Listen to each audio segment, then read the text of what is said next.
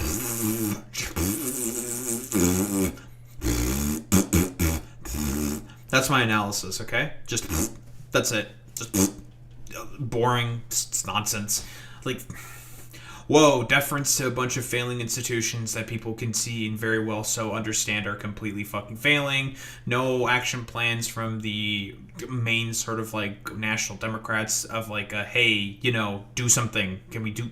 What can we do? You people are in positions of power. You are meant to be representing the entire response of the Democratic Party to this. And you spent like about a third of this video talking about like, here's my sort of story. Blah, blah, blah, blah, blah. It's like, don't talk about your fucking story, bro. I don't care about your story, bro. I don't care about your fucking story. Like, yeah, cool, whatever. You used to be in the CIA and you used to be a fucking Fed. Very, very fucking cool. Like, talk about an action plan that the Democrats are going to have. Like, you talked a little bit about affordability, that you're going to hyper-focus on affordability. Okay, cool, fantastic. Like, need some details. So what's like an action plan? Like, what are you doing, right? Zoran Mamdani would not just use buzzwords and platitudes like every other fucking Democrat. He would say, like, okay, here. I have an affordability agenda. Freeze the rent. Make the buses fast and free. Affordable childcare for all. Very simple, easy slogans that made it very understandable and simple to basically say, like, here's what I'm going to do. Here's what I want to do. Here's what I'm going to do. Blah, blah, blah, blah, blah. And people are just like, yeah, he's the guy who wants to, he wants to freeze the rents. He wants to make buses fast and free. And he wants universal pre-K. And there's another one. I always forget the fourth thing. But whatever. And he gets it done. Period. End of story. Nothing here. Just...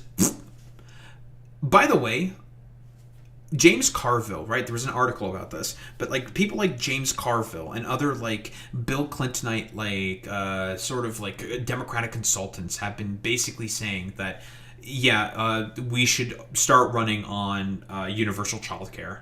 We need to start running on more public policies. We need a restoration of fucking civic nationalism. And that's like James Carville fucking saying that. James Carville is starting to say this stuff. All of these, I think like also like Mike Poffel, I think is also his name. It could be completely inaccurate with the name. But these guys were all neoliberal to the core, Bill Clintonite advisors. So, you know, dude who basically did away with like not did away with, but implemented NAFTA and TPP and all that fucking bullshit. Bill Clinton guys are saying like, yeah, we need to start doing massive fucking public investments if we want to like make sure that the country doesn't actually fall apart. And this is the response we get to the fucking State of the Union. Dead party. Like, what else is there to say? Civic nationalism is dead. The party is dead. Everything is just fucking dead. Dead. Like, I shouldn't have really expected less of anything whatsoever from this fundamentally dead party that's wholeheartedly just refusing to learn any of the lessons from 2024. You know, I wanted to be optimistic and say, like, you know what? Maybe the Democrats will actually learn a lesson. Should have stuck with my brain and my gut instead of going forward with my heart. So, oh well, punishing myself there in particular. But yeah, I don't think there's really much else to say besides weak response, about what I expected. This is a whole bunch of fucking nothing, dude.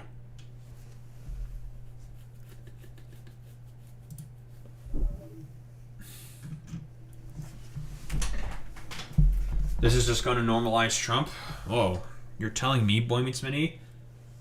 That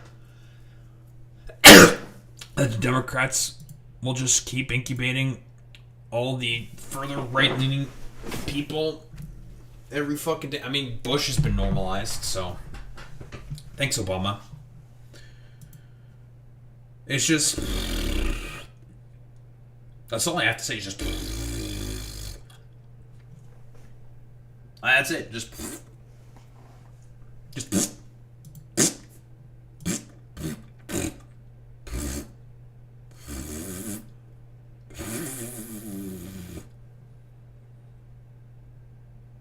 I really do think that's probably, the perfect take in all of this. Just.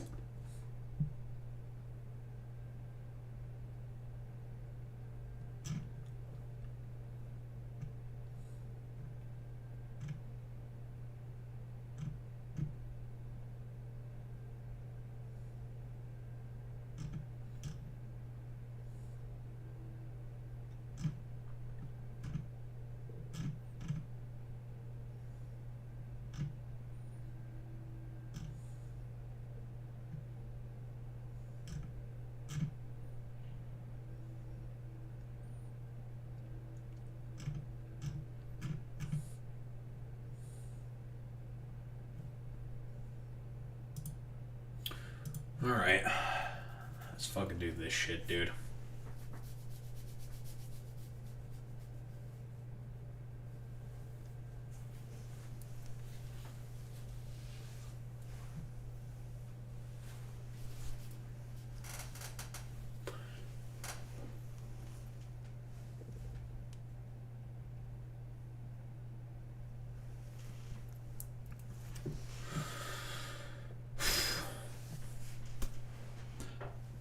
The 2024 election.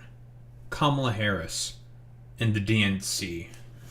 It appears that the autopsy that the Democrats consistently do whenever they lose an election leaked to reporters. A bit of a scoop here by Axios that they have been working on a report of a sort of, well, basically an autopsy for as to why the Democrats ended up losing in 2024. And it found out that, it was Gaza that cost Harris votes.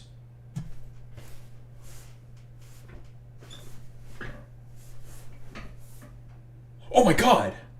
You're telling me that the genocide that Biden showed zero deference to, basically did absolutely nothing about, and helped to facilitate in Israel, where there are constant videos on TikTok, on social media, of Israelis going around looting and pillaging Palestinian houses, them like cruising around in Merkava tanks in Palestinian fucking neighborhoods, them constantly talking about and dehumanizing the Palestinians, might have helped contribute to a lower depressed turnout during the 2024 election.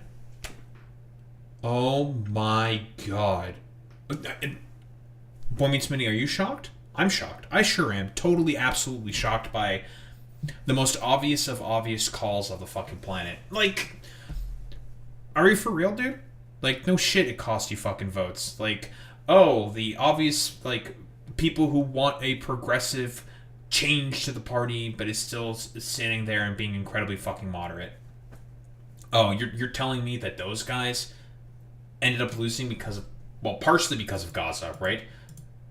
And because they just decided to stand on fucking nothing. This was something I heard, because I watched the entirety of the Mockler-Hassan debate. You know, it was a debate. It was a fine debate. Like, nothing to really complain about. When Kamala Harris announced that she was going to do price caps to stop price gouging and go after price gougers within grocery chains. You want to know what her approval rating was during that time after the proposal of that policy? 89%. 89%! Because she had a very tangible, good policy that the American people wanted. And then all of a sudden, DNC happens. All of a sudden we have like fucking border ads and talking about America having the most lethal military and cruising around the country with Liz fucking Cheney.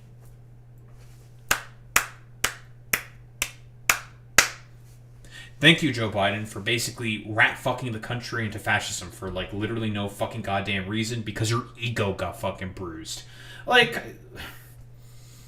if I just, like, take a look through all of this, like, top Democratic officials who worked on the party's still-secret autopsy of the 2024 election concluded that Kamala Harris lost significant support because of the Biden administration's approach to the war in Gaza, Axios has learned. Why am I fucking not surprised by this whatsoever? Progressive and moderate Democrats are particularly divided over Israel, with the left more critical of the nation's actions against Palestinians in Gaza and many questioning the U.S.'s unwavering support for Israel. I believe... Okay, this is not a progressive versus moderate Democrats are particularly divided over Israel. No, I think this is a pretty, I would say, united front. Most recent polling that I know of in terms of Democrats' attitudes against the actions of Israel that they were taking within Gaza, within the West Bank, and being done in general by the state of Israel, they had 9% approval rating. 9% approval rating. 91% approved of stopping shipping of arms to Israel. Yeah. And we're just sitting here wondering why, like, oh, I wonder why, like, leftists keep constantly mentioning to these blue MAGA fucking dipshits and these K-Hive fucking cult-like weirdos, why, just, you know, why Kamala Harris ended up fucking losing to Donald Trump in 2024. Well, besides the fact that she basically stood for fucking nothing, it was also because of Biden's terrible stance and the fact that she would just refuse to try to split from Biden because she was too afraid of hurting his fucking goddamn ego. Like, I don't know, man. Like, is there really anything else to fucking go into this in particular? Like, whoa, obvious is being stated. And maybe these, like, Democratic consultants will finally learn a fucking goddamn lesson. I mean, we have people like James Carville saying that, guys, I think we definitely need universal child care if we want to make sure that the country does not fucking collapse. And a bunch of, like, old Bill Clintonite consultants saying this. Like, Bill Kristol, for example, neocon of neocons of neocons, is now saying, like, far-left populist shit now. Bill Kristol! Bill fucking Kristol is saying this shit. Because there's a recognition that the Republic is on the verge of fucking collapse. Because of the broader abstemiousness of the fucking Democrats, because they're paid by their corporate masters, and same with the sort of just hostile actions being generally taken by the fucking Republican Party, making everything significantly fucking worse. Yeah, 1000% there, Boy Meets Mini. It did take a depression, socialist pressure to get FDR to pass the New Deal. 1000%, because I don't remember who exactly wrote this at this point, but it's a really, really good quote. During the 1930s, capitalism failed, right? The Great Depression happened. Capitalism collapsed in on itself. And the New Deal was the main thing that ended up saving American capitalism, and capitalism globally speaking. Because it turns out that laissez-faire and undoing of the New Deal, as Mark Fisher himself talked about within Capitalist Realism, rest in peace the fucking goddamn goat, that unfettered, hyper-commodified capitalism, because that's where we're currently at right now, is inherently fucking unstable and is just not a model that is possible. You need to have state control and regulations in order to be able to make sure that it doesn't inherently collapse in on itself. Because it's always going to collapse in on itself. Also, you know, funny little Santa bearded man with poofy hair also said the exact same things during the 1850s. That's Karl Marx right there. Like, whoa, the inherent contradictions of the system will always make itself very, very clear and have it such that it's always going to collapse on itself. Like, doi. Very, very cool. Putting together a report, but the loss of Donald Trump, closed our conversation with a pro-Palestinian group about Israel-Gaza. Activists from IMEU Policy Project told the DNC that the Biden-Harris administration's support for Israel was a factor in the party's losses because it drained support for from some young people and progressives. Hamid Bendas, a spokesperson for the IMEU Policy Project, said that during the meeting, the DNC shared with us that their own data also found that policy was, in their words, a net negative in the 2024 election. Two other senior aides at the pro-Palestinian organization also said the DNC had withdrawn to that conclusion. I guarantee you also running around with Liz Cheney, daughter of fucking Dick Cheney, also did not help. Sending people like Richie fucking Torres to Dearborn, Michigan. Richie fucking Torres, who was inherently hostile to... wanted to, like, get Congress to condemn Hassan Piker, of all fucking goddamn people. You sent him to Dearborn, Michigan to talk about, like, Joe Biden's fucking Israel policies. And, of course, Bill fucking goddamn Clinton talking in a rally about Israel-Hamas war at a Kamala Harris rally in Dearborn, again, in Michigan, again, where he talks about, like Judea and fucking Sumeria, and it's talking about, like, well, Hamas is actually, like, really bad, guys. It's like, oh, wonderful, great, fantastic. Like, are you people for real? And you wonder why you fucking lost. Like, no wonder you fucking dumbasses lost. Like, doi? Like, it's extremely fucking obvious. Of course you guys were gonna fucking lose because of this bullshit right here. It's one of those things where it's just I get eternally fucking frustrated constantly because the left is just always too fucking goddamn early. Always. Always, always, always, always, always. Yeah, 1000% boy meets Minnie. He did take advantage of that. And Benjamin Netanyahu also played into that because Trump unironically said he was I'm gonna get peace in the Middle East. It's gonna be great, folks. It's gonna be fantastic. Obviously, the Board of Peace and the Trump Gaza #1, it was a farce. It was obviously a fucking lie. Everyone knew it was a goddamn fucking lie. Period. End of story. But the Democrats were not messaging why it was a fucking lie. Trump was out there saying that he gets peace, or he wants to get peace in the Middle East between Israel and Hamas, and then you have fucking Bill Clinton over here talk about Judea and Samaria. It's like, okay, bro. Excellent work, Democrats, as always. Like, that's why it's one of those things where it's eternally frustrating because it's like I don't want to say that the Democrats wanted to lose the election on purpose, but it seems like they wanted to lose the election on purpose because of just this sheer political malpractice. Kamala Harris had $1 billion in her war chest. The DNC is the most, I think, highly valued political organization on the planet. And you guys couldn't fucking recognize any of this shit. Rura Roman, I think she's Palestinian American. I don't remember if she's Palestinian or not. But she's a state representative in Georgia, an American fucking citizen, wanted to do a humble 3-minute speech at the DNC talking about Israel-Palestine and talking about the I forget the name of the movement that was going to leave Joe Biden's name blank, which I 1000% fucking agreed with during the fucking primaries. And she was denied being able to have just a simple 3-minute speech appealing to people's sensibilities. Democratic fucking consultants and operatives going up to pro-Palestinian protesters and just saying, like, just laughing in their faces, saying, like, like, oh yeah, dude, like, who gives a fuck about all the Palestinians that are getting bombed? And it's just like, now you guys are, like, shocked Pikachu facing that you're fucking, like, that you lost? Because of Gaza? Whoa, crazy. It turns out people don't like it when, like, their administration is funding a genocide. It's like, I don't know, man. It's so stupid. The Policy Project is now accusing the DNC of withholding its reports in part of its findings on Israel. That doesn't really surprise me whatsoever. Like, I'm going to be honest with you, I wouldn't be surprised whatsoever. Of course, they're going to deny this and say that's not the fucking case. Like, I don't know, bro. It's so fucking dumb, bro. Like, deferring to, like, Kamala Harris's book, saying, like, oh yeah, dude, she talked about Gaza, like, barely, and every time she gets heckled about it, she just gets mad about it. It's nonsense.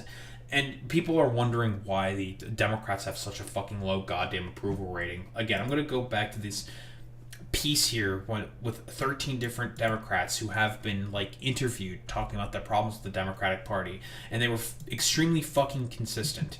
They were talking about how the Democrats are spineless, how they are afraid, how they're pathetic, they're incompetent, that they are just wholeheartedly incapable of finding a job, and how they are not fighting the job, but basically, like, doing the job whatsoever that is expected of them, and that is being, like, competent fucking governance and actually opposing the not the Democratic Party, but the Republican Party.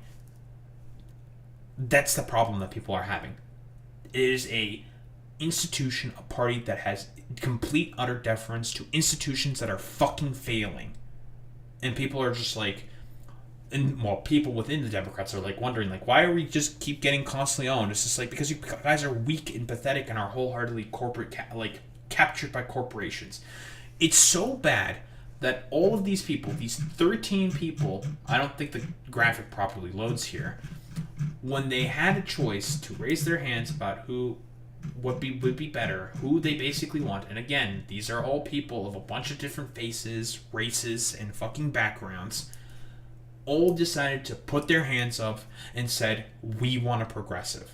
No more fucking moderates, no more civility pill bullshit. We want a fighter that's not going to be a fucking moderate. That's what people want. No more of this fucking bullshit. Like, now we can, like, talk about, like, what that exactly means. Like, in terms of, like, getting into the details of that, all these people are going to have differing answers in a billion different ways. Obviously, you know, we taught a chimpanzee what the average American voter, what the median American voter thinks about, and it ended up shooting itself, right? We all know the fucking meme, obviously. The problem specifically with what's going on with the Democrats is that they are wholeheartedly captured by corporations party, and they are wholeheartedly uninterested in basically doing anything to address any of that, because they too want a seat at the table of the hierarchy when the Peter Thiel Palantir takeover inevitably happens by the fucking Epstein class. They just want to make sure that they basically have a seat at that table. Uncommitted vote. Thank you, Borbit Spinney. I also was forgetting that name as well. But that's literally it. Neoliberalism is dead. The Democratic Party, fundamentally speaking, is dead. People have made it very clear at this very point for the past 10 years, since 2016, the era of neoliberalism is dead. It's collapsing in on itself. Liberalism is dying. And the sort of deference to American institutionality is dead. People want a firebrand, they want a progressive, and they want a fucking fighter. That's what they want. No more of this namby-pamby, pimbly-wimbly working around the edges. And there is one person who is being very clear and self-evident and showing the American people that if the state actually cares and wants to basically do everything possible to make your life better, they can absolutely do it. And that is Zoran Mamdani, which is why I said that he is the light of the Democratic Party. The only savior for this decrepit, dying fucking institution of a party is him. Period. End of story. He's the only one who can save this dying fucking goddamn party, or this dead fucking party, this shambling corpse of a party. He's the only one who can fucking do it. And what did the Democrats do? Actively shun him. Actively fucking shun him. That is literally it. I don't like. Listen, AOC, Vass is probably going to be an improvement. I don't like. Even she capitulates quite a bit and plays way too nice with these fucking charlatans who would basically try to fuck her over at every single turn during that 2028 primary where she may try to run for fucking president. Like, we need fighters. We need people who are going to be very effective politically, very effective at messaging, and are very effective at moving hearts and minds of the American people. We need the Zoran Mamdani printer. That is what is going to it is going to take if this dead, decrepit fucking party is going to crawl itself out of the fucking hole that it decided to dig itself in by accepting more and more corporate power and money within its party. But yeah, I don't know, like, what else I was really supposed to expect from this leaked memo from the DNC. It was about what I fucking expected. But the DNC is dying, the Democratic Party is dying, and guess what? More moderation and being civility pilled is not going to save the dying institution and the dying brand that is the Democratic Party. Don't think there's really much else to say besides that.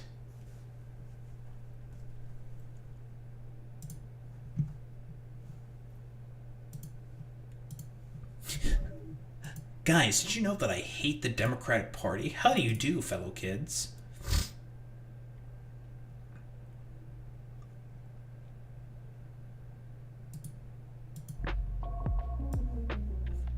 How do you do, fellow kids? I hate the Democrats.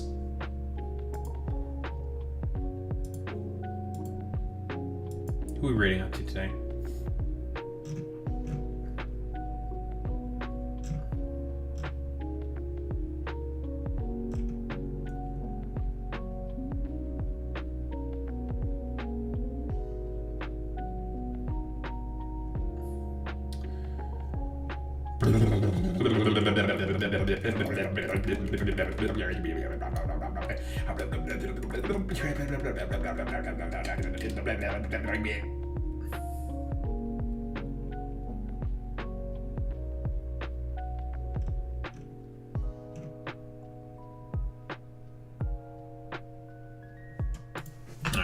raiding out the Echoplex.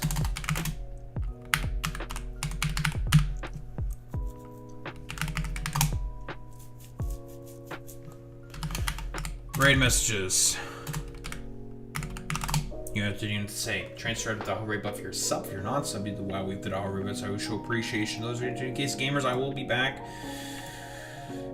tomorrow. What am I gonna do tomorrow? I don't know. Operation Get Some Fucking Titans is a go. We have everything we need to start getting some Titans. I want Titans. We'll set up a couple things here and there, but it's Titan time. So that's going to be our plan for tomorrow. Titans. Anyway, I will be back tomorrow, gamers. Same time, same place, same face. Peace out, gamers.